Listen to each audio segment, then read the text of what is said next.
જય માતાજી, જય શ્રી કૃષ્ણ મિત્રો. હું ધીરેનને પ્રેમ કરતી હતી, પણ તે ગરીબ હતો. પછી મારા ઘરવાળો મારી સગાઈ ઊંચા ખાનદાનમાં કરવા લાગ્યા, તો હું ભાગીને ધીરેન સાથે લગ્ન કરી લીધા. અમે એક સાથે ગરીબીમાં પણ ઘણા ખુશ હતા. જ્યારે અમારો એક દીકરો થયો અને પછી એક દિવસ ઘરે ખબર આવી કે ધીરેનનું મૃત્યુ થઈ ગયું હતું. બાળકને લઈને પાછી ગઈ તો ઘરવાળાઓએ મને સ્વીકાર્યા નહીં. આમ જ 2 વર્ષ વીતી ગયા અને હું દીકરાને લઈને ઘરોમાં કામ કરવા લાગી. આજે બંગલા પર દાવત હતી, કારણ કે મોટા માલિક 2 વર્ષ પછી અમેરિકાથી ઇન્ડિયા આવી રહ્યા હતા. જ્યારે મેં માલિકને જોયા તો મારું શરીર રૂંચવા લાગ્યું, કારણ કે તે ધીરેન હતો. તેને મારી સામે જોઈને તો મારા પગ જાણે જમીન જકડાઈ ગયા. મારી આંખો સામે અંધારું છવાઈ ગયું. હું વિચારી રહી હતી કે આ કેવી રીતે શક્ય હતું કે ધીરેન તો મરી ચૂક્યો હતો, તો પછી તે વ્યક્તિ પણ મને ધીરેન જેવો જ કેમ લાગી રહ્યો હતો. મેં મારા અનિયંત્રિત શ્વાસને કાબૂમાં લેવાની કોશિશ કરી અને શાંતિથી નજર ઝુકાવીને રસોડા તરફ આગળ વધી ગઈ. પણ મારું હૃદય જોરથી ધડકી રહ્યું હતું અને મગજ પણ ગૂંચવાઈ ગયું. જ્યારે મોટા માલિક અંદર દાખલ થયા તો આખા બંગલામાં હલચલ મચી ગઈ. બધા જ નોકરો સફાઈમાં લાગેલા હતા, પરંતુ મને તે સમયે કામનું ભાન જ ક્યાં હતું. હું તો બસ પોતાને છુપાવતી એક નિષ્ફળ કોશિશ કરી રહી હતી. હજી એક ક્ષણ માટે હિંમત કરીને તે તરફ જોયું. મારી નજર તે વ્યક્તિ સાથે મળી ગઈ જેનાથી હું પોતાને છુપાવતી ફરી રહી હતી. તેણે પણ મને જોયો હતો, તો તેની આંખોમાં પણ એક ગૂંચવણ ઉભરતી હતી. હું એક મૂંઝવણમાં હતી કે આખરે આ કેવી રીતે શક્ય હતું. મારું હૃદય ચીસો પાડી પાડીને મને કોઈ બીજી તરફ લઈ જઈ રહ્યું હતું, પણ હું મારા મગજ સાથે લડી રહી હતી કે નહીં, મેં તો પોતે જ તેના મૃત્યુના સમાચાર સાંભળ્યા હતા. પણ તે વ્યક્તિ પણ તો બિલકુલ તેવો જ હતો જેને મેં ગુમાવી દીધો હતો. તે પણ મને જોઈને થોડી ક્ષણ માટે થંભી ગયો હતો, પછી આગળ વધી ગયો. હું અચાનક હોશમાં આવી તો રસોડામાંથી એક કામવાળીનો અવાજ આવી રહ્યો હતો, જે મને બોલાવી રહી હતી. હું ગભરાઈને કામમાં લાગી ગઈ, પણ મારું મન સતત તે જ વ્યક્તિ વિશે વિચારી રહ્યું હતું. જો તે ધીરેન હતો તો આ 2 વર્ષમાં તે ક્યાં હતો? તેણે ક્યારે પાછું વળીને મારી ખબર પણ ન લીધી. અને જો તે ધીરેન ન હતો તો આ કેવી રીતે શક્ય હતું કે દુનિયામાં એક જ ચહેરો અને એક જ કદ કાઠીના 2 માણસો હોય? આ મૂંઝવણમાં દાવત શરૂ થઈ ગઈ હતી. બધા મહેમાનો જમવામાં વ્યસ્ત થઈ ગયા હતા. હું શાંતિથી બંગલાના એક ખૂણામાં ઊભી મારા મનમાં આવતા હજારો વિચારોને નકારી રહી હતી. એક મોકો મળ્યો તો મેં એકવાર ફરી તે વ્યક્તિ તરફ નજર નાખીને જોયું. તે તો ખરેખર ધીરેન જેવો જ લાગી રહ્યો હતો, પણ તેનો અંદાજ, પોશાક અને વાતચીત બધું જ મારા ધીરેનથી અલગ હતું. જ્યારે દાવત ખતમ થઈ તો જમ્યા પછી હું ટેબલ સાફ કરી રહી હતી કે અચાનક કોઈએ મારું નામ લઈને મને બોલાવી. મેં ધ્રુજતા હાથે મારી ચાદરને સરખી કરી અને ડરતા ડરતા ધીમે માથું ઉંચક્યું હતું તો મારી બિલકુલ સામે ઊભો હતો. તે જ આંખો, તે જ ચહેરો, પણ તેના અંદાજમાં એક અજાણ્યાપણું હતું. તે મને પૂછવા લાગ્યો કે શું હું તેને ઓળખું છું? તેનો સવાલ સાંભળીને મારું મગજ ખાલી થઈ ગયું હતું. હું વિચારવા લાગી હતી કે જો તે ધીરેન હોત તો તે ક્યારેય પણ મને આવો સવાલ ન કરત, કારણ કે તે તો મને જીવથી પણ વધારે ચાહતો હતો. ત્યારે મને ખાતરી થઈ ગઈ હતી કે તે બધું મારો વહેમ હતો. તે મારો ધીરેન તો હોઈ જ ન શકે. શું તારું નામ અવની છે? જ્યારે તેણે મને આ સવાલ પૂછ્યો તો મારા દિલના ધબકારા થમી ગયા. આ કેવો મજાક હતો? શું મારી આંખો ધોખો ખાઈ રહી હતી કે કિસ્મત મારી સાથે બીજી કોઈ રમત રમી રહી હતી? હું તો કંઈ પણ બોલવાને લાયક જ ન હતી. મેં ઘણી મુશ્કેલીથી હામાં માથું હલાવ્યું અને ત્યારે મેં પણ તેને પૂછી જ લીધું કે શું તેનું નામ ધીરેન હતું. મારી વાત સાંભળીને તેણે મને ઘણી વિચિત્ર નજરે જોઈ અને મને કહેવા લાગ્યો હતો કે મારું નામ ધીરેન નહીં પણ આરવ છે. તેના લેખામાં એટલું અજાણ્યાપણું હતું કે હું ડરી ગઈ હતી. તેણે પણ કદાચ મારી બેપસી મહેસૂસ કરી લીધી હતી અને મને પૂછવા લાગ્યો હતો કે તું મને ઘણી વારથી જોઈ રહી હતી એટલે મેં તને પૂછી લીધું કે ક્યાંક તું મને ઓળખે છે કે કોઈ કામ તો નથી જે મને જોઈ રહી હતી.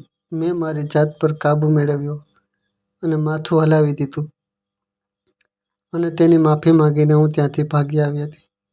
તે રાત્રે હું સૂઈ ન શકી. દિલમાં હજારો સવાલો જન્મી રહ્યા હતા. જો તે ધીરન ન હતો તો મને બેચેન કેમ કરી ગયો હતો? અને જો તે ધીરન હતો તો મને ઓળખ્યો કેમ નહીં રહ્યો?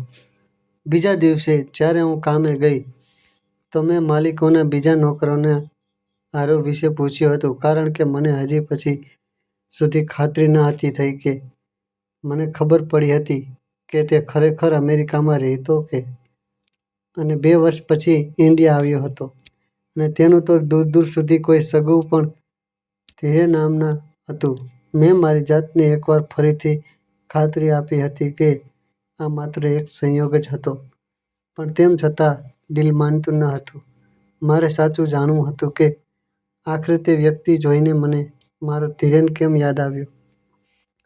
થોડા દિવસ જ વીત્યા હતા જ્યારે તે માણસે મને બોલાવી અને મને કહેવા લાગ્યો કે મારે તને કંઈક પૂછવું હતું. તે દિવસે તે મને એવું કેમ કહ્યું હતું કે મારું નામ ધીરેન તો નથી. મેં તેને સાચું કહેવાનો નિર્ણય કરી લીધો હતો કારણ કે મારા દિલને પણ શાંતિ નહોતી મળી રહી. અને પછી મેં તેને મારી પૂરી કહાણી કહી સંભળાવી હતી. જ્યારે હું શાંત થઈ ગઈ, બધે ઘણીવાર સુધી મને જોતો રહ્યો. હું ડરી ગઈ હતી કે ક્યાંક તે મારી કહાણી સાંભળીને ગુસ્સો તો નહીં થઈ ગયો. ક્યાંક તે એટલો અમીર માણસ હતો અને ક્યાં હું એક સામાન્ય નોકરાણી. તેને મારો પ્રેમ સમજીને ધોકો ખાઈ ગઈ. પણ તેની કહાણી સાંભળીને મારા પગ નીચે જમીન જ નીકળી ગઈ. મારું નામ અવની છે અને હું શહેરના હાઈ સોસાયટી વિસ્તારમાં રહેતી હતી. મારો સંબંધ એક ધનવાન અને ઊંચા ખાનદાન સાથે હતો. મારા પપ્પાનો પોતાનો ઇમ્પોર્ટ એક્સપોર્ટનો બિઝનેસ હતો, જેના કારણે ઘરમાં દોલતની રેલમછેલ હતી. મારી મમ્મી પણ એક સોશિયલ વર્ક હતી અને એક NGO ચલાવતી રહી. અમે 3 બહેનો હતી અને હું સૌથી મોટી હતી. મારાથી નાની બહેનો જોડિયા હતી. પપ્પા ઈચ્છતા હતા કે તેમનો એક દીકરો પણ હોય જે તેમને બિઝનેસ સંભાળે. પણ કિસ્મતની કરણી એવી હતી કે જ્યાંથી મમ્મીએ જોડિયા બહેનોને જન્મ આપ્યો ત્યારથી તે ફરીથી મા બનવાની ક્ષમતા ગુમાવી બેઠી હતી, જેનું તેમને પોતાને પણ ઘણું દુઃખ હતું. પપ્પા પાસે રૂપિયા પૈસાની કોઈ કમી તો હતી નહીં, એટલે તેમણે દરેક શક્ય કોશિશ કરી લીધી કે તેઓ મમ્મીની સારવાર દરમિયાન જેથી તેમને એક દીકરો મળી શકે. પણ તેમના હાથ ઘણા મારવા છતાં પણ એવું શક્ય ન થયું. પપ્પા મમ્મીને દરેક સારામાં સારા ડૉક્ટર પાસે સારવાર માટે લઈ ગયા, પણ દરેક જગ્યાએ તેમને ના જ સાંભળવા મળી. તેમણે પોતાની એ જ ઈચ્છા પૂરી કરવા માટે એક છોકરાને દત્તક પણ લેવા માંગ્યો હતો, પણ મમ્મીએ એ વાતનો સ્પષ્ટ ઇનકાર કરી દીધો હતો કે તે કોઈ પણ બાળકને પોતાના સંતાન સમજીને નહીં પાડી શકે. મમ્મીએ કહ્યું હતું કે આ ઘણું હિંમત અને હોંસલો ધરાવતું કામ હતું કે કોઈના બાળકને પોતાનું બાળક સમજીને પ્રેમ આપવો, અને તે એવી હિંમત ન હતી કરી શકતી કારણ કે તે અમે 3 બહેનોને ખૂબ જ પ્રેમ કરતી હતી અને તેમને ડર હતો કે ક્યાંક એવું ન થાય કે અમારા કારણે કોઈ દિવસ તે દત્તક લીધેલા છોકરા સાથે કોઈ અન્યાય કરી બેસે. આ વાત પર મમ્મી અને પપ્પાની ઘણી ચર્ચા પણ થઈ હતી, પણ જીત મમ્મીની જ થઈ હતી કારણ કે તે પણ પોતાની વાતમાં બિલકુલ સાચી હતી અને પપ્પાને મજબૂરીમાં પોતાના દીકરાની ઈચ્છાને દિલમાં દબાવી દેવી પડી. પપ્પાએ ભલે પોતાના દીકરા વાળી ઈચ્છા છોડી દીધી હતી, પરંતુ તેઓ ત્યારથી જ એવો ઈરાદો કરી ચૂક્યા હતા કે તેઓ મને જ પોતાનો દીકરો બનાવશે અને પોતાનો બધો બિઝનેસ મારા હવાલે કરી દેશે. એટલા માટે તેમણે બાળપણથી જ મને બાકીની બંને બહેનો કરતાં વધારે પ્રેમ અને ધ્યાન આપ્યું હતું. મારી દરેક વાતને તેમણે સૌથી પહેલાં માની અને પૂરી કરી હતી. પપ્પાએ હંમેશા મને જ બંને બહેનો પર વધારે મહત્ત્વ આપ્યું હતું, કારણ કે હું જ તો હતી જે સફળ થઈને તેમનો બિઝનેસ સંભાળવા સાથે સાથે બધું ફેલાવવાનો પણ હતો. મને પણ એ વાતનું ખૂબ જ ગૌરવ હતું કે પપ્પા સૌથી વધારે પ્રેમ મને કરતા હતા અને મને જ વધારે મહત્ત્વ આપતા હતા. એ જ કારણે પપ્પાએ મને શરૂઆતથી જ પોતાની સાથે બિઝનેસ મીટિંગમાં લઈ જવાનું શરૂ કરી દીધું હતું. તેઓ મને નાની નાની વસ્તુઓથી શીખવતા હતા, જેમ કે બિઝનેસના સોદા કેવી રીતે નક્કી કરવામાં આવે છે, માર્કેટના ઉતાર ચઢાવ પર નજર કેવી રીતે રાખવામાં આવે છે અને કઈ રીતે એક સારો કરાર કરવામાં આવે છે. મેં બાળપણથી જ તેમની વાતો પર ધ્યાન આપવાનું શરૂ કરી દીધું હતું અને જ્યારે મેં ગ્રેજ્યુએશન પૂરું કરી લીધું તો પપ્પાએ મને લંડન મોકલી દીધી, જેથી હું બિઝનેસ વિશે વધુ માહિતી મેળવી શકું. મમ્મીએ ત્યારે પહેલીવાર પપ્પાને કહેવા લાગી કે તેમણે મને કંઈક વધારે જ લાડ લડાવ્યા હતા, કારણ કે તેઓ મારી દરેક જીદ અને દરેક ઈચ્છા પૂરી કરતા હતા. મમ્મીનું માનવું હતું કે મારી ભણતર પૂરું થયા પછી તેઓ સામાન્ય છોકરીઓની જેમ મારા પર લગ્ન કરાવીને મને મારા ઘરે કરી દેશે. પણ પપ્પા તો મારા વિશે કંઈક બીજું જ વિચારીને બેઠા હતા. તેઓ મને દેશની સૌથી નામાંકિત બિઝનેસ વુમન બનાવવા માંગતા હતા. હું પણ તેમનું સપનું અને તેમની ઈચ્છા પૂરી કરવા માટે દિલથી મહેનત કરી રહી હતી. પણ હું ન હતી જાણતી કે પપ્પા પોતાની ઈચ્છામાં એટલા ગંભીર હતા કે તેમને મારી પોતાની જિંદગીની ખુશીની પણ કોઈ પરવાહ જ ન હતી. અને એ વાતનો અંદાજો થતાં થતાં મને ઘણી વાર લાગી ગઈ હતી. કાશ મને એ વાતનો અંદાજો પહેલાં થઈ ગયો હોત કે પપ્પાને માત્ર ને માત્ર પોતાના બિઝનેસથી જ મતલબ હતો અને પોતાના બિઝનેસની સામે તેમને પોતાની સૌથી લાડકી દીકરીની ખુશી પણ ન હતી દેખાઈ. મમ્મીએ પપ્પાને ઘણીવાર કહ્યું હતું કે તેઓ મને પોતાની સાથે બિઝનેસમાં એટલી હદે ન ખસેડે કે હું પણ જિંદગીને ભરપૂર રીતે જીવવાનું જ ભૂલી જાઉં. પણ પપ્પાએ પણ મને મમ્મીને સ્પષ્ટ કહી દીધું હતું કે જો તેમણે પપ્પાને એક દીકરો દત્તક ન હતો લેવા દીધો તો પછી એક દીકરી પર તો તેઓ પોતાની મરજીનું જીવન લાદી શકે છે. અને મમ્મી પપ્પાની એ જ વાત પર શાંત થઈ ગઈ અને તેમને જિંદગીમાં પહેલીવાર પોતાની વિચિંતાનો અહેસાસ થઈ ગયો હતો. પણ તે કંઈક ન હતી કરી શકતી, એટલે તેમણે પપ્પાને તેમના હાલ પર છોડી દીધા. પપ્પા ખૂબ જ ઉત્સાહિત હતા કે તેઓ મને લંડન મોકલી રહ્યા હતા અને લંડનથી પાછા આવ્યા પછી તેમનો બધો બિઝનેસ હું જ સંભાળવાની હતી. પણ તે સમયે કોઈ પણ ન હતું જાણતું કે લંડન ગયા પછી ના માત્ર મારી પણ આપણા બધાની જિંદગી ઘણી બદલવાની હતી. જ્યારે પપ્પાએ મને લંડન મોકલી દીધી તો હું લંડનની રંગીન દુનિયામાં એકદમ ખોવાઈ ગઈ. મને લાગવા લાગ્યું હતું કે હું માત્ર બિઝનેસમાં જ ખોવાઈને રહી ગઈ હતી અને બાકીની જિંદગી જીવવાનું જાણે ભૂલી જ ગઈ હતી. પણ મને ખૂબ જ જલ્દી એ યાદ આવી ગયું હતું કે પપ્પાએ મને માત્ર થોડા સમય માટે જ મોકલી હતી અને એ પછી મારે પાછા જઈને મારો બધો બિઝનેસ સંભાળવાનો હતો. મેં લંડનમાં જેટલો પણ સમય વિતાવ્યો, હું માત્ર એ જ ઈચ્છતી હતી કે તે સમયને ભરપૂર રીતે એન્જોય કરી શકું. અને ત્યારે જ મારી મુલાકાત ધીરેન સાથે થઈ હતી. તે પણ બિઝનેસના સંબંધમાં જ લંડન આવ્યો હતો અને લંડનથી પાછા જઈને પોતાનો બિઝનેસ શરૂ કરવા માંગતો હતો. ધીરેનમાં અને મારામાં માત્ર એક વાતનો ફરક હતો કે તે હજી પોતાનો બિઝનેસ શરૂ કરવાનો હતો, જ્યારે હું મારા પપ્પાના બિઝનેસને વધુ આગળ વધારવા અને ફેલાવવા માંગતી હતી. મારી અને ધીરેનની મુલાકાત એક બિઝનેસ મીટિંગમાં થઈ ગઈ અને મને તેની વાત કરવાની રીતે ખૂબ જ સારી લાગી. એ સિવાય પણ તે એક સમજદાર અને હોશિયાર છોકરો હતો. મને શરૂઆતથી જ સારી વસ્તુઓની અને સારા માણસોની ઓળખાણ હતી, એટલે હું જાણી ગઈ હતી કે ધીરેનની પસંદગી મારા માટે ખૂબ જ યોગ્ય હતી. ધીરે ધીરે અમે બંને અલગ અલગ મીટિંગમાં મળવા લાગ્યા હતા. અમારી દોસ્તી થઈ ગઈ હતી. ત્યારે ધીરેને મને પોતાના વિશે બધું જ જણાવ્યું હતું કે તે એક મધ્યમ વર્ગના પરિવારનો એક સામાન્ય છોકરો હતો. જ્યારે મને તે સામાન્ય બિલકુલ પણ નહોતું લાગ્યું. મારા માટે તો તે ખૂબ જ ખાસ બની ગયો હતો અને મને તેની સાથે સમય પસાર કરવો ખૂબ જ સારો લાગવા લાગ્યો હતો. ધીરેન તેની માનો એક માત્ર સહારો હતો અને તે પોતાના પગ પર ઊભો રહીને કંઈક કરવા માંગતો હતો. એટલે તે લંડનથી બિઝનેસની ડિગ્રી લેવા આવ્યો હતો. પણ મારો દિલ ચોરી ગયો હતો અને લંડનમાં જે દિવસો અને જે સાંજ વિતાવી હતી તેને મારી જિંદગીની સૌથી સુંદર સાંજ હતી. હું ધીરેનના પ્રેમમાં એટલી હદે ગિરફ્તાર થઈ ચૂકી હતી કે તેના વગર જીવવાની કલ્પના પણ નહોતી કરી શકતી. એટલે મેં નક્કી કરી લીધું, જ્યારે હું ઇન્ડિયા પાછી જઈશ તો મમ્મી પપ્પા સાથે ધીરેન વિશે વાત કરીશ, જેથી તેઓ તેની અને મારી જિંદગી એક કરી શકે.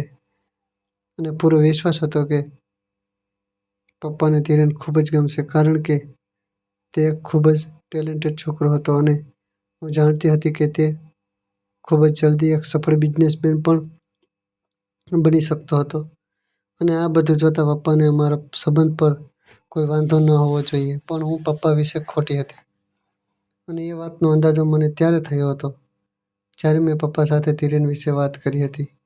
મેં પપ્પાને ધીરેન વિશે, તેના પરિવાર વિશે અને તેની બિઝનેસ પ્લાનિંગ વિશે બધું જ જણાવ્યું. મને લાગ્યું હતું કે પપ્પા ધીરેન વિશે તેની બિઝનેસ કરવાની ઈચ્છા સાંભળીને ખૂબ જ ખુશ થશે અને મારી પસંદગીને આ વખાણ કરશે. પણ પપ્પા તો ધીરેન વિશે સાંભળીને એકદમ ભડકી ઉઠ્યા હતા અને મને કહેવા લાગ્યા હતા કે શું મને આખી દુનિયામાં એ જ ગરીબ છોકરો મળ્યો પ્રેમ કરવા માટે. મને પહેલાં તો વિશ્વાસ જ નહોતો આવ્યો કે પપ્પા ધીરેન વિશે આવું કંઈક કેવી રીતે કહી શકે.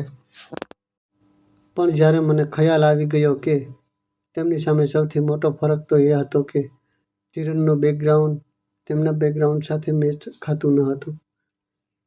તેમણે તે એક નાના અને સામાન્ય પરિવારનો એક સામાન્ય છોકરો લાગ્યો હતો. એટલે તો તેમણે ધીરેનને મળવાની પણ સ્પષ્ટ ના પાડી દીધી હતી. મેં પપ્પાને સમજાવવાની ઘણી કોશિશ કરી હતી કે ધીરેન એક સારો અને હોશિયાર છોકરો હતો અને એ બધાથી ઉપર તે મને ખૂબ જ પ્રેમ કરતો હતો અને મારી સાથે પોતાની આખી જિંદગી વિતાવવા માંગતો હતો. પણ પપ્પાએ પણ મારું મોં એવું કરીને બંધ કરી દીધું કે તેમણે પોતાની આખી જિંદગી મારા પર માત્ર એટલા માટે બરબાદ નથી કરી શકી. એક દિવસ હું તેમની સામે કોઈ સામાન્ય છોકરાને લાવીને ઊભા કરી દઈશ અને તેમની બિઝનેસની ઈચ્છાને ત્યાં તો પાછળ છોડી દઈશ. મેં પપ્પાને દરેક રીતે ખાતરી અપાવી કે હું તેમના બિઝનેસને જરૂર સંભાળી લઈશ. બલ્કે મારી સાથે સાથે ધીરેન પણ તેમના બિઝનેસને ફેલાવવામાં મદદ કરશે અને અમે ઓછા સમયમાં વધારે પ્રોફિટ કરી શકીશું. પણ મારી આ વાત સાંભળતા જ પપ્પાએ મને એક જોરદાર થપ્પડ મારી દીધી કે હું આવું વિચારવાની હિંમત પણ ન કેવી રીતે કરી શકતી હતી કે એક ગરીબ માણસ તેમનો બિઝનેસ પોતાના હાથમાં લેશે. મને તો વિશ્વાસ જ નહોતો આવ્યો કે પપ્પા આટલી નાની વાત માટે મારા પર હાથ ઉપાડી દેશે. તેમણે તો આખી જિંદગી ક્યારેય મારી સાથે ઊંચા અવાજે વાત પણ નહોતી કરી અને જ્યારે મેં તેમની સામે મારી પસંદગી વ્યક્ત કરી તો તેમને ફેમિલી બેકગ્રાઉન્ડ યાદ આવી ગયું. તેમને તો માત્ર અને માત્ર એ વાતની પરવાનગી હતી કે લોકો શું કહેશે કે મેં એક ગરીબ છોકરા સાથે લગ્ન કરી લીધા હતા. તે સમયે મમ્મીએ પણ પપ્પાને સમજાવવાની કોશિશ કરી હતી કે તેઓ મારી વાત માની લે, કારણ કે મમ્મી જાણતી હતી કે જો પપ્પા જીદ કરી શકતા હતા તો હું પણ તેમની જ દીકરી હતી અને પણ સૌથી લાડકી. તમારો ગુસ્સો અને જીદ પણ તેમના પર ગયા હતા. પપ્પા પોતાની વાત પર કાયમ રહ્યા હતા કે જો મારે ધીરેન સાથે જિંદગી ગુજારવી હતી તો મારે તેમની લાઈફસ્ટાઈલ છોડવી પડશે. આ વાત સાંભળીને હું શોક થઈ ગઈ હતી. તેમની આ વાતનો મતલબ તો સાફ હતો કે તેઓ મને સીધું પોતાની જિંદગી અને ઘરથી કાઢવાની વાત કરી રહ્યા હતા. કારણ કે ધીરેનને તો હું કોઈ પણ કિંમતે છોડી ન હતી શકતી. ધીરન જ તો હતો જેની સાથે રહીને મેં જીવવાનું શીખ્યું હતું.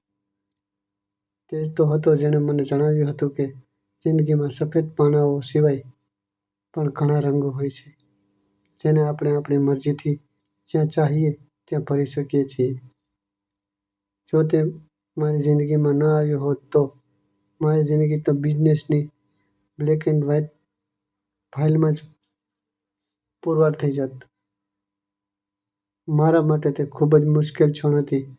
હું મારા મમ્મી પપ્પાને છોડીને ન હતી શકતી. તેમણે મને જિંદગીમાં આગળ વધવાનું શીખવ્યું હતું, પણ બીજી તરફ ધીરન પણ તો હતો જેણે મને જિંદગીને ગોચરવાનું નહીં પણ જીવવાનું શીખવ્યું હતું. આખરે મેં તે સમયે મારી જિંદગીનો સૌથી મુશ્કેલ નિર્ણય લઈ લીધો હતો, અને તે ધીરેન સાથે રંગો ભરીને જિંદગી જીવવાનો.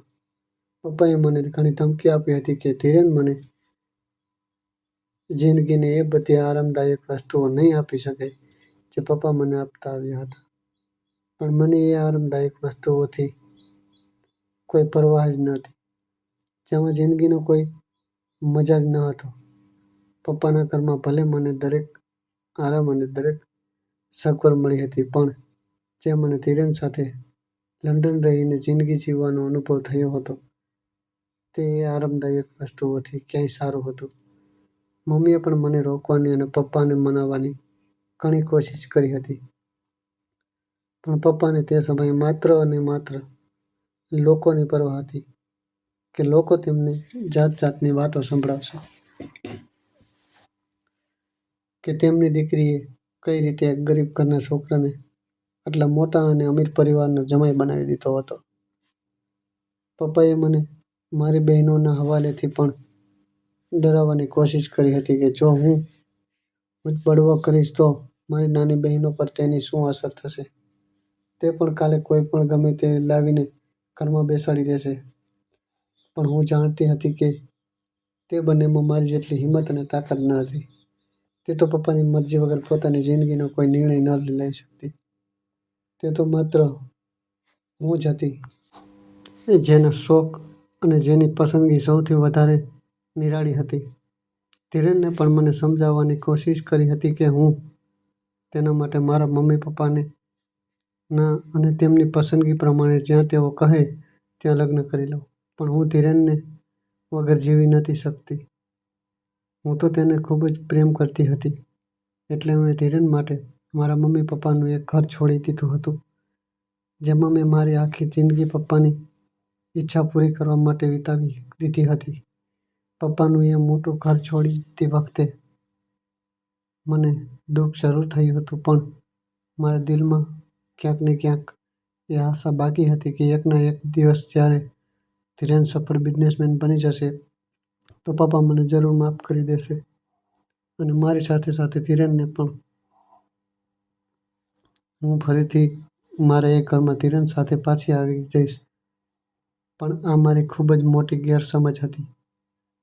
હું નહોતી જાણતી કે આગળ મારી સાથે જિંદગીમાં શું થવાનું હતું. મેં ધીરેન સાથે લગ્નનું કરી લીધા હતા અને તેના નાના અને સાદા ઘરમાં આવી ગઈ હતી, જ્યાં તેની વૃદ્ધ માં એકલી રહેતી હતી અને ધીરેન જ તેમનો એકમાત્ર સહારો હતો. ધીરેનના મમ્મી એક ખૂબ જ જીવંત દિલની સ્ત્રી હતી. તેમણે મને ખૂબ જ પ્રેમથી અને નિખાલસતાથી સ્વીકારી હતી. તેમણે ક્યારેય મને એવું મહેસૂસ ન થવા દીધું કે મેં મારા મમ્મી પપ્પાની મરજી વિરુદ્ધ થઈને મારી જિંદગીનો નિર્ણય કર્યો હતો. બલ્કે તે તો મને દીકરીઓની જેમ ચાહતી હતી અને મને આ ઘરમાં સંપૂર્ણ આરામ આપતી હતી. કોશિશ પણ કરતી હતી. ધીરેનના પપ્પા એક આર્મી ઓફિસર હતા અને તે થોડા સમય પહેલા જ મૃત પામ્યા હતા. એટલે હવે તે જ પોતાની વૃદ્ધ માં સાથે રહેતો હતો અને જાતે કંઈક કરવાની કોશિશમાં લાગેલો હતો. મને લાગ્યું હતું કે પપ્પાનું ઘર છોડ્યા પછી હું ધીરેન મળીને ખૂબ જ મોટો બિઝનેસ કરીશું, પણ હું એ ભૂલી ગઈ હતી કે તે સમયે મારા પપ્પા દેશના એક જાણીતા બિઝનેસમેન હતા અને તે પોતાની જીત માટે કંઈ પણ કરી શકતા હતા. શરૂઆતના થોડા દિવસ મારા અને ધીરેનના ખૂબ જ સારા વીત્યા હતા. અમે બંને આખી દુનિયાને ભૂલીને એકબીજાના મગ્ન થઈ ગયા હતા. અમને લાગતું હતું કે જાણે અમે બંને મળીને આખી દુનિયાને જીતી લઈશું. જાણતી હતી કે ધીરેન એ ખૂબ જ હોશિયાર છોકરો હતો અને પોતાની મહેનતથી ખૂબ જલ્દી જ એક ખૂબ મોટો બિઝનેસ ઊભો કરી શકશે. અને મને લાગતું હતું કે થોડાક ઇંતજાર પછી હું એ બધી આરામદાયક વસ્તુઓને ફરીથી પ્રાપ્ત કરી શકતી હતી, જે મને મારા પપ્પાના ઘરમાં મળી હતી. એટલા માટે મેં દરેક પગલે ધીરેનનો સાથ આપવાનો હતો. ધીરેનને એક બિઝનેસ શરૂ કરવા માટે કોશિશ સાથે ખૂબ જ સારી ભાગીદારી જોઈતી હતી અને લંડન જતા પહેલાં તે ઘણા બિઝનેસમેન સાથે આ વિશે વાત કરીને ગયો હતો. ઘણા લોકો તેની સાથે ભાગીદારી કરવા માટે તૈયાર પણ હતા. જ્યારે ધીરેને બિઝનેસ માટે ઘરથી પગ મૂક્યો તો દરેક તેને ના પાડી લીધી હતી. અમને સમજ ન હતી આ રહી કે આખરે આવું કેમ થઈ રહ્યું હતું. કારણ કે પહેલાં તો બધા જ તેની સાથે બિઝનેસ કરવા માંગતા હતા. પછી બધાએ એકદમથી ના કેમ પાડી દીધી. અને પછી મને એ વાતની સમજ આવી ગઈ હતી કે આ બધું મારા પપ્પાનું જ કરેલું હતું. તેમણે દરેક બિઝનેસમેનને સખત રીતે મનાઈ કરી દીધી હતી કે કોઈ પણ ધીરેન સાથે ધંધો ન કરે. કારણ કે તે મને એ બાબતમાં બતાવવા માંગતા હતા કે ધીરેન એક ગરીબ છોકરો હતો અને તે પોતાની જિંદગીમાં કંઈ પણ નહીં કરી શકે. તે બધું એટલા માટે કરી રહ્યા હતા જેથી ધીરેન મને એ બધી સગવડો ન આપી શકે જેની હું આદી હતી. અને જ્યારે ધીરેન મારી જરૂરિયાતો પૂરી ન કરી શકતો તો હું પોતે ધીરેનને છોડીને તેમને ફાંસી ચાલી જાત અને તેમની સામે એ વાતનો ઇકરાર કરી લેત કે તેમની વાત માનીને એ જ નિર્ણય કર્યો હતો કે મારી જિંદગીનો ખોટો નિર્ણય હતો અને મને મારી ભૂલનો અહેસાસ હતો, જે હું તેમની પાસે ચાલી ગઈ હતી. મને પપ્પાની દરેક ચાલ ખૂબ જ સરળતાથી સમજવામાં આવી ગઈ હતી, કારણ કે મેં પોતે પણ ઘણી કોશિશ કરી હતી કે મને ક્યાંક નાની મોટી નોકરી મળી જાય, જેનાથી હું અને ધીરેન મળીને ઘરનું ગુજરાન ચલાવી શકીએ. પણ કોશિશ કરવા છતાં મને કોઈ નોકરી ન મળી હતી. હું જે પણ જગ્યાએ જતી તે દરેક જણ મને ના પાડી દેતી. હું હેરાન હતી કે મને તો બધા જ ઓળખતા હતા. મારા પપ્પાની વ્હાલ કોણ અજાણી હતું, તેમ છતાં પણ કોઈ મને કામ આપવા તૈયાર જ ન હતું. મેં મોટી મોટી કંપનીઓને છોડીને નાની નાની કંપનીઓમાં નોકરીની શોધ શરૂ કરી હતી અને ધીરેનને પણ એ જ સલાહ આપી હતી કે હાલ તે બિઝનેસ કરવાનો ઈરાદો બદલી દે અને કોઈ નાનું મોટું કામ કરી લે, જેનાથી આપણે આપણા ઘરનું ગુજરાન તો ચલાવી શકીએ. પણ કોશિશ કરવા છતાં અમને કોઈ કામ મળ્યું જ નહીં. મને તો વારંવાર પપ્પા પર ગુસ્સો આવી રહ્યો હતો કે આખરે જ્યારે તેમણે મને પોતાની જિંદગીથી અને પોતાના ઘરથી કાઢી જ મૂકી હતી, મારી જિંદગીમાં આટલો દખલ કેમ કરી રહ્યા હતા. જ્યારે તેઓ મારી સાથે દરેક પ્રકારનો સંબંધ ખતમ કરી ચૂક્યા હતા, તો પછી મને મારી જિંદગી શાંતિથી જીવવા કેમ નથી દેતા. પણ હું ધીરેન સાથે તેમ છતાં ખુશ હતી, કારણ કે તેણે ક્યારેય મને આ પ્રકારનું કોઈ મેણું નથી માર્યું કે મારા પપ્પાના કારણે તેની જિંદગી મુશ્કેલ થઈ ગઈ હતી. હું તો એક આલીશાન જિંદગી જીવીને પણ આવી હતી, પણ ધીરેન સાથે મેં જે જિંદગીની શરૂઆત કરી હતી તે મારા માટે પહેલાંની જિંદગીથી પણ વધુ સારી હતી. કારણ કે ધીરેન પણ મને ખૂબ જ પ્રેમ કરતો હતો અને તેનાથી જેટલું થઈ શકતું હતું તે મારી ઈચ્છાઓ અને જરૂરિયાતોને પૂરી કરતો હતો. જ્યારે અમને ક્યાંક પણ કોઈ કામ નહોતું મળતું ત્યારે ધીરેન થાકી હારીને મહેનતવાળા કામ કરવા શરૂ કરી દીધા હતા. તે ક્યારેક કોઈ સ્ટોર પર સેલ્સમેનનું કામ કરતો અને ક્યારેક કોઈ જગ્યાએ ચોકીદારનું કામ કરવા લાગી જતો. તેને જ્યાં પણ જે પણ કામ મળતું તે 2 ટકના રોટલા માટે દરેક કામ કરવામાં તૈયાર હતો, કારણ કે હું તેની સાથે હતી અને મને પણ તેના સિવાય બીજું કંઈ નહોતું જોતું. અમારી જિંદગી ખુશીઓથી ભરેલી હતી. ભલે અમારા હાલ દિવસે ને દિવસે ખરાબ થતા જતા હતા. પણ અમે એકબીજા સાથે ખૂબ જ ખુશ હતા. અમે એટલું કમાઈ લેતા હતા કે 2 ટકના રોટલા ખાઈ શકીએ. ત્યારે જ મારી જિંદગીમાં એક નવી ખુશી સામેલ થઈ ગઈ. જ્યારે લગ્નના 1 વર્ષ પછી અમારા બંનેને ત્યાં એક દીકરાનો જન્મ હતો. આ નાના યુગ રાઠોડને પામીને હું અને ધીરેન ખૂબ જ ખુશ હતા. અમે ભલે ગરીબનું જીવન જીવી રહ્યા હતા, પણ અમે બંને દરેક હાલતમાં ખુશ હતા, કારણ કે અમે બંને એકબીજાને ખૂબ જ પ્રેમ કરતા હતા અને મને એ વિશ્વાસ હતો કે એકના એક દિવસ અમે બંને પપ્પાને મનાવવામાં સફળ જઈ રહીશું. આખરે હું તેમની સગી દીકરી હતી. તે ક્યાં સુધી મારા પર આટલો અત્યાચાર કરી શકતા હતા? એકના એક દિવસ તો તે મને બેબસ જોઈને માની જ જાત અને મને આ ધીરેનને સ્વીકારી લેત. જ્યારે યુગ થોડોક મોટો થયો ત્યારે મારી જિંદગીમાં એક નવું તોફાન આવી ગયું હતું, જેના વિશે મેં ક્યારેય વિચાર્યું પણ ન હતું. તો મારી જિંદગીને પહેલાંથી વધુ સારી કરવાના સપનામાં શું જોઈ રહી હતી, પણ હું એ ન હતી જાણતી કે મારી જિંદગી મારા પ્રમાણે ચાલવાનું ભૂલી ચૂકી હતી અને હવે મને એક નવી કસોટીમાં નાખવાની હતી.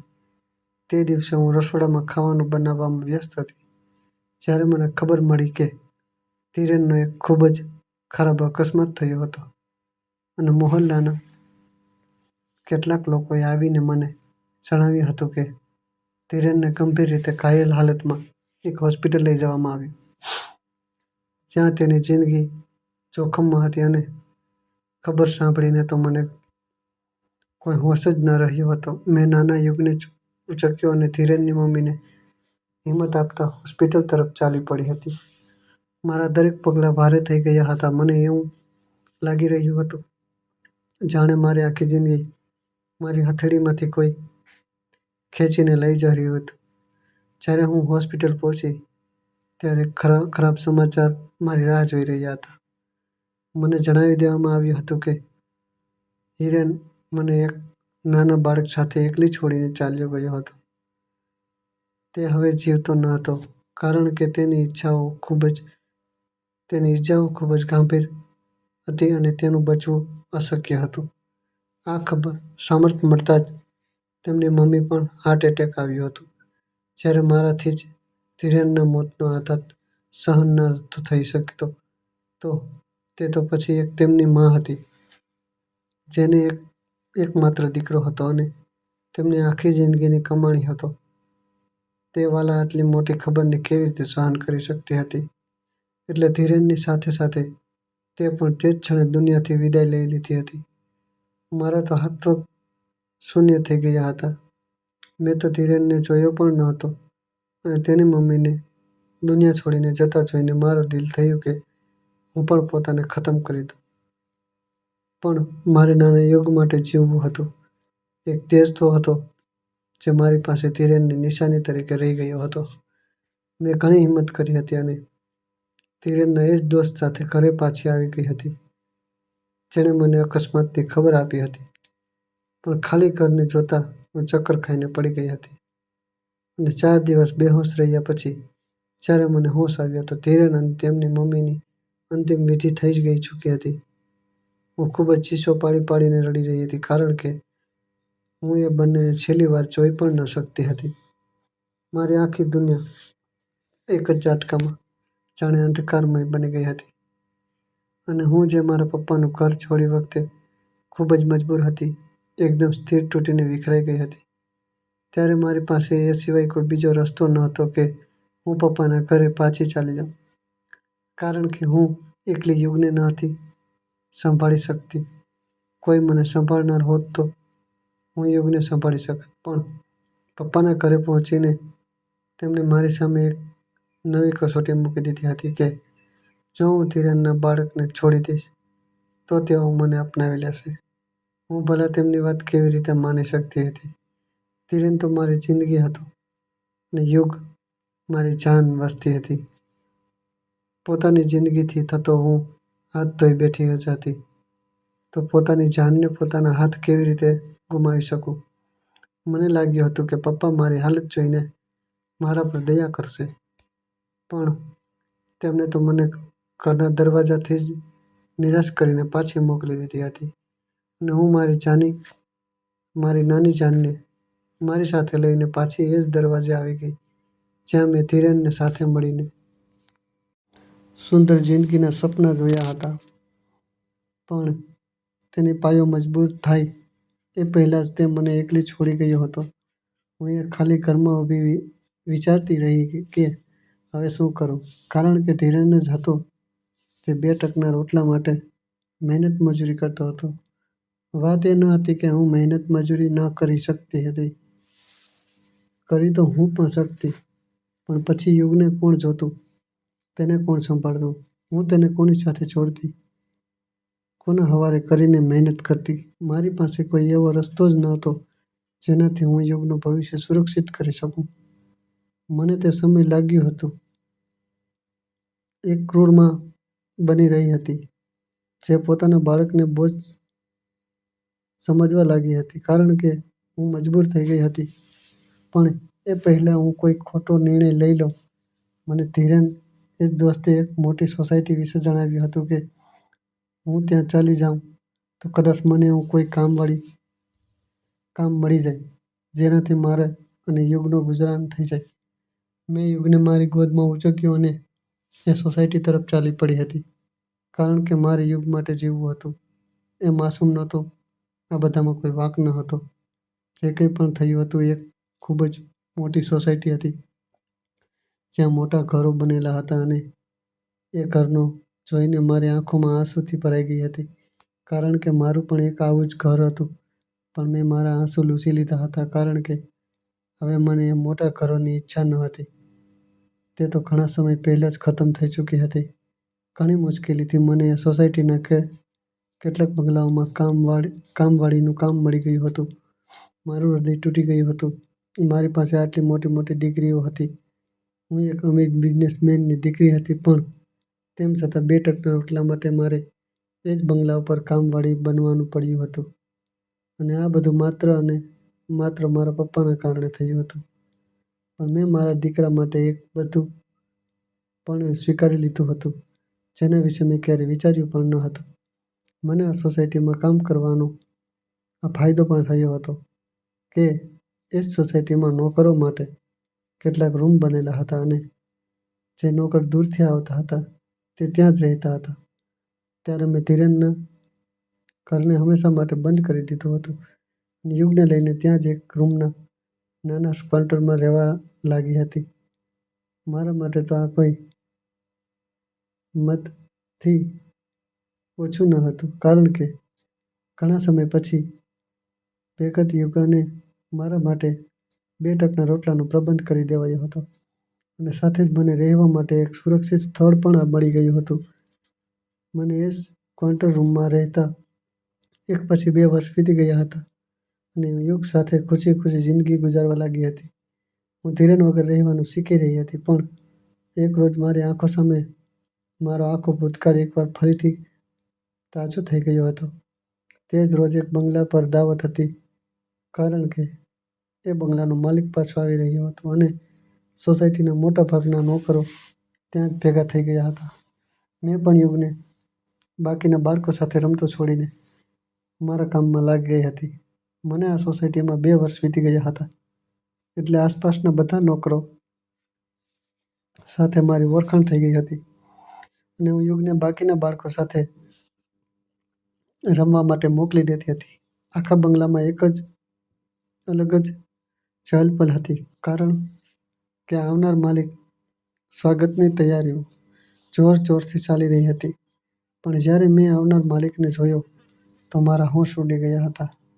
પહેલી નજરમાં તો મને લાગ્યું કે મારી સામે ધીરેન ઊભો હતો, પણ બીજી જ ક્ષણે મેં એ વિચારીને મગજમાંથી ઝટકી કાઢ્યું હતું કે ધીરેનને તો મર્યા 2 વર્ષ વીતી ગયા હતા, તો પછી તે ભલા કેવી રીતે એ વ્યક્તિ હોઈ શકે? પણ મારું હૃદય મારી વાત માનવા તૈયાર નહોતું. એ વ્યક્તિ તો હુબહુ ધીરેન જેવો જ હતો, બસ તેના ઠાઠમાઠ કંઈક અલગ હતા. હું આખો દિવસ દર સેમી એ વ્યક્તિને છુપાઈને જોતી રહી હતી અને કદાચ તેને પણ મારી બેચેની વિશે ખબર પડી ગઈ હતી.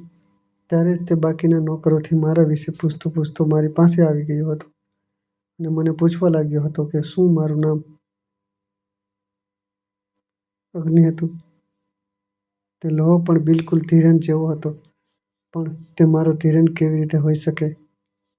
તે મારો ધીરેન હોત તો મને પૂછત નહીં કે મારું નામ શું છે, બલ્કિ તે તો મને જોઈને ખુશીથી ઝૂમી ઉઠત, કારણ કે તે તો મને દિલ અને જાનથી ચાહતો હતો. તે તો મને કહેવા લાગ્યો હતો કે તે ધીરેન નહીં પણ આરવ હતો. ત્યારે મેં અમારા દિલમાં આવતા વિચારોને એવું કહીને ટાળી દીધા હતા કે તે મારો ધીરેન હતો જ નહીં, પણ હું આખી રાત બેચેનીથી પથારીમાં પડખા બદલતી રહી હતી અને થોડા દિવસ પછી એ જ માણસે મને પોતાની પાસે બોલાવી હતી, જેને હું ધીરેન સમજી રહી હતી. તેને મારી સામે જોઈને મારું દિલ ફરીથી મચલવા લાગ્યું કે ધીરેનના મોતની ખબર તો મેં પોતે જ સાંભળી હતી, તો પછી ભલા આ ધીરેન કેવી રીતે હોઈ શકે છે? પણ ત્યારે મારા મનમાં એક વિચાર આવ્યો હતો કે મારા દિલમાં એક નવી આશા જાગી ગઈ હતી કે મેં ધીરેનના મોતની માત્ર ખબર જ સાંભળી હતી, તેનું મૃત્યુ હાલતમાં જોયો નહોતો. અને ત્યારે એ આરવ નામના માણસે મને પોતાની કહાની સંભળાવી, જેને સાંભળીને મને વિશ્વાસ થઈ ગયો હતો કે મારા દિલમાં આવનારા વિચારો મેં ઉપર સાચો હતો. તે જે મને પોતાનું નામ આરવ બતાવી રહ્યો હતો, તેણે મને જણાવ્યું હતું કે 2 વર્ષ પહેલાં તેની સાથે એક અકસ્માત થયો હતો, જેના પછી દૂરથી તેને પોતાના ભૂતકાળનો અમુક હિસ્સો યાદ નહોતો રહ્યો. પણ જ્યારે તેને હોશ આવ્યો તો તેણે પોતાને એક મોટો અમીર માણસના ઘરમાં જોયો હતો. તે માણસ ઘણો વૃદ્ધ હતો અને તેણે જણાવ્યું હતું કે તેનું નામ આરવ હતું અને તે તેને પોતાની સાથે અમેરિકા લઈ ગયો હતો, કારણ કે તે માણસને કોઈ સંતાન ન હતું. તો તેણે ધીરેનને જ પોતાની દીકરો બનાવી દીધો હતો અને આરવ તેનો અમેરિકામાં બિઝનેસમેન સંભાળી રહ્યો હતો. અને જે સોસાયટીમાં તે આવ્યો હતો તે સોસાયટી પણ તેને વૃદ્ધ માણસની જ બનાવેલી હતી. જ્યારે મેં આરવની કહાણી સાંભળી તો હું ખુશીથી ઝૂમી ઉઠી હતી. મને વિશ્વાસ જ નહોતો આવ્યો કે દુનિયામાં ચમત્કારો પણ થાય છે. મારો ધીરેન મને પાછો મળી ગયો. મને લાગ્યું હતું જાણે મારી ખોવાયેલી દુનિયા મને પાછી મળી ગઈ હતી. એ આરવને મારી સાથે અને તેની એ જૂની તસવીરો દેખાડી હતી, જેમાં અમે બંને સાથે હતા. અને પછી યુગ વિશે પણ તેને બધું જણાવ્યું હતું. મારી બધી વાત સાંભળીને તેની આંખો આંસુઓથી ભરાઈ ગઈ હતી અને તે મારી સામે રડવા લાગ્યો કે તેને કોઈ પણ યાદ તો નહોતું, પણ મારી પાસે રહેલી તસવીરો અને યુગને જોઈને તે વિશ્વાસ થઈ ગયો હતો કે હું જૂઠું નહીં બોલી રહી. યુગને ગળે લગાવતા મેં મહેસૂસ કર્યું હતું કે ધીરેનના ચહેરા પરથી તે અજાણ્યાપણું થોડીક ક્ષણ માટે ગાયબ જરૂર થઈ ગયું હતું, જે મેં પહેલી નજરમાં મહેસૂસ કર્યું હતું. ધીરેન પણ મને ઘણી વાર કહેતો હતો કે તે યુગમાંથી એવી સુગંધ આવે છે જાણે તેનું જ અસ્તિત્વ હોય છે. હું તેની અવાજ સાંભળીને દિલથી હસી ઉઠી છું, કારણ કે તે સાચું જ હતો. કહે તો આજે મને અને ધીરેનને સાથે 2 વર્ષ વીતી ગયા છે. તે માની ગયો છે કે તે મારો ધીરેન છે, કારણ કે તે પણ એ વાતનો કરાર કરે છે કે મારા અને યુગની નજીક આવવા પર તેનું દિલ પર એ જ રીતે બેચેન થાય છે જેમ કે મારું થયું હતું. પણ મને એક વાતનો અફસોસ છે કે હું તેના ભૂતકાળની એ યાદોને પાછી નથી આપી શકતી, કારણ કે જો તેને બધું યાદ આવી ગયું તો કદાચ તે તેની માનું મોતનો જવાબદાર મારા પપ્પાને ઠેરાવી દે. કારણ કે તેમના કારણે જ તો આપણી જિંદગી એટલી મુશ્કેલ થઈ ગઈ હતી કે નોબત અહીં સુધી આવી ગઈ હતી કે હું મારી અને યુગની જિંદગી પણ ખતમ કરવા ચાલી પડી હતી. હું તો એ ઇન્સાનને દુઆઓ આપતા થાકતી નથી, જેણે ધીરેનને પોતાનો દીકરો સમજીને તેનું ધ્યાન રાખ્યું અને પોતાનો બધો બિઝનેસ તેના હવાલે કરી દીધો. હું કોશિશ કરી રહી છું કે મારા પપ્પાને ભૂલી જાઉં, કારણ કે તેમના કારણે હું મારી જિંદગીને ખૂબ જ ખતરનાક વળાંકથી પાછી વાળીને લાવી છું. તો મિત્રો, શું મારે મારા પિતાજીને ફરીથી મળવા જવું જોઈએ કે હંમેશા માટે તેમનાથી મોં ફેરવી લેવી જોઈએ? તમારો જવાબ કમેન્ટ બોક્સમાં જરૂરથી મોકલજો. અને આ વાર્તા તમને કેવી લાગી? લાઈક કમેન્ટ જરૂર કરજો અને વિડીયો વધુમાં વધુ શેર પણ કરજો. જો ચેનલ પર નવા હો તો સબસ્ક્રાઈબ કરવાનું ભૂલતા નહીં. કહાનીમાં અંત સુધી રહેવા બદલ ખૂબ ખૂબ આભાર મિત્રો. હર હર મહાદેવ હર.